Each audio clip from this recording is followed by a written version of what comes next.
Ke kantor-kantor dulu gitu. Digendong. Gendong, Eh, gendong belakang. berarti biasanya ibu-ibu. Betul. Bapak-bapak juga ada, tapi biasanya ibu-ibu kayak tentara mau deraben itu, tapi di belakang ya. Terus bawa. Atau kalau bapak-bapak bawanya apa bukan aluminium kalau dulu ya, black peka itu loh, Oke. bersusun. Oh ya ya ya ya ya ya Di ya. Ya. kanan kiri gitu. Itu biasanya itu. Itu ada gembuan, ada macam-macam itu isinya. Terus kayak begitu. Jadi ini barang dari banyak orang. Karena ada banyak orang. Terus habis nggak habis gimana? Kita kan konsinyasi.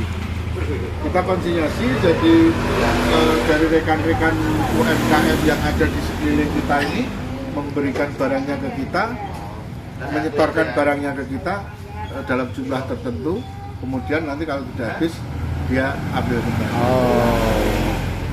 Hari ini berarti bayarnya sesok Enggak. Hari Sore? ini kita kan tutup jam 10 pagi. 10 pagi. Ya, jam 10 itu nanti kita sudah merekapitulasi, kemudian mereka datang tinggal mengambil saja. Mengambil tempat, sisa barang, uang. Oh, hari ini juga. Hari ini juga. Jadi kita tidak pernah ngutang. Maksudnya berarti kayak gini ini namanya cuman modal tempat sama network ya, Pak? Iya. Tapi pada awalnya tidak juga. Oh. Karena supplier itu percaya kepada kita kan secara bertahap. Ya, ya. Ya kan? Pada awalnya kita buka, jangankan ke orang titik, orang nengok aja nggak ada. Oh. Nggak ada. Kecuali kita banyak relasi lah. Itu pada awalnya pertemanan, yang datang itu tetap pertemanan. Tapi ini nggak ada yang main misalnya kayak niku Pak, beli online nggak ada. Mereka rata-rata datang ya. Datang. Atau sekarang sudah agak modern, biasanya ada nomor telepon yang ngangkat telepon itu orang-orang yang sudah biasa beli. Terus minta diantar. Minta diantar. Harganya beda dong. Enggak. Loh, Enggak. Kita harganya tetap sama. Dekat ya. Kalau agak jauh memang kita tidak pernah menentukan tarif. misalnya Ongkos kirim. wong Solo 3. Oh, kalau jauh kan ada anunya. Kan hanya seputar sini berapa radius 1 kilo lah, katakanlah begitu.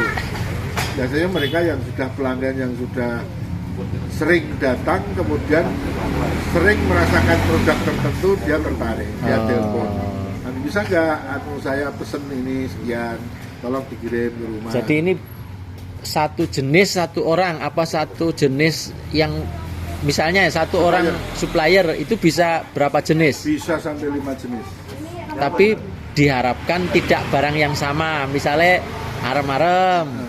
Barang yang sama enggak apa-apa. Nggak apa-apa. Nah, Oh, Alex mengirim arem-arem hati. Edi mengirim arem-arem hati juga. Enggak apa-apa. oh, Karena kompetisi itu di lapangan sah. sah. Dan ketika pelanggan kita mengatakan punya Alex lebih enak daripada punya Edi, itu kan mereka. Fair ya. Gitu loh. Jadi enggak masalah. Nah, nek hitung-hitungan Pak, sepagi itu dari berarti jam 5 sampai jam 10. Iya. Omset sampai berapa kira-kira? Omset ya tidak terlalu besar sih. Kalau omset itu masih kisaran ratusan ribu. 200, 300? Ya space-nya antara 500 ya. Masih di bawah 500. Ya. Bagi UMKM itu 500 sudah tinggi. Iya. Lah biasanya berapa persen, Pak? Misalnya harga Keuntungan yang kita peroleh dari mereka itu kisaran antara Rp100 sampai 500. Oh. 500. Iya. Keuntungan yang kita peroleh. Itu udah disepakati dari awal. Udah. Tapi sekarang ada yang menggejala di akhir-akhir tahun ini atau belakangan ini banyak produsen baru, banyak pemain baru yang tidak paham tentang harga jual beli.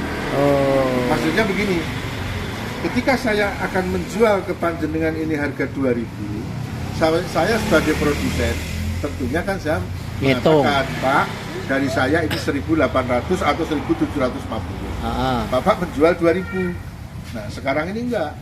Pak, ini dari saya 2.000. Terserah Lah saya jual berapa? Terserah jenengan, Pak. Ini kan bahaya. Iya. Bagaimana kalau saya menjual 3.000? Ya. Resiko toh tidak pada saya. Nah, resiko pada dia. Nah, inilah ketidakpahaman menurut saya. Jadi UMKM itu perlu dibimbing itu tentang harga. Yang kedua, bagaimana tentang meningkatkan produk, kualitas produk, bukan kuantitas, kualitasnya. Iya. Kalau kuantitas nanti kan mengikuti ketika kualitas itu dipercaya. Kan gitu. Nah ini yang kadang-kala kalau bagi saya melihatnya sebuah persoalan, tapi bagi mereka tidak merasa itu sebagai persoalan. Nah kalau kayak gini, cita-cita berikutnya apa Pak? Nah, apa ya cukup gini-gini aja apa ya? Gimana ya? Kalau ini kan termasuk tradisional. Tradisional. Ya kalau saya kepinginnya lebih profesional, baik dari sisi pengelolaan tempat maupun manajemen, sehingga kita tidak terlalu, walaupun tradisional, tidak terlalu ketinggalan dengan era-era sekarang gitu ya. Satu penataan tempat, tapi itu ada konsekuensinya. Ketika tempat kami tata agak bagus, kemudian barang-barang ini cenderung kurang banyak karena ditata rapi, kan? Cenderung kurang banyak sehingga memerlukan supplier yang lebih lagi. Yang kedua, ketika kami mengadakan penataan semacam itu, praktis harus diikuti dengan biaya pengadaan peralatan, pengadaan sistem itu kan berbiaya.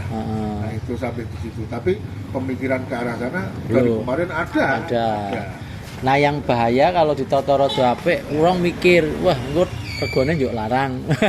Itu bisa jadi begitu. Tapi ada dua anggapan orang itu di masyarakat yang sebenarnya agak keliru. Pertama, mahal adalah mesti enak. Yang kedua, tempat bagus mesti mahal. Ini yang pendapatnya salah. Berarti ini namanya tenongan Pak ya? Tenongan. Atau jajanan pasar. Nah, sekarang ini kemudian ada lagi untuk meningkatkan animo masyarakat untuk membeli, ditingkatkan namanya jajan kantor. Gitu. Ada yang begitu. Jadi teman saya mengistilahkan ditulis depan besar jajan kantor. Begitu. Naik tingkat lah. Ya, harapannya pembelinya jadi naik tingkat.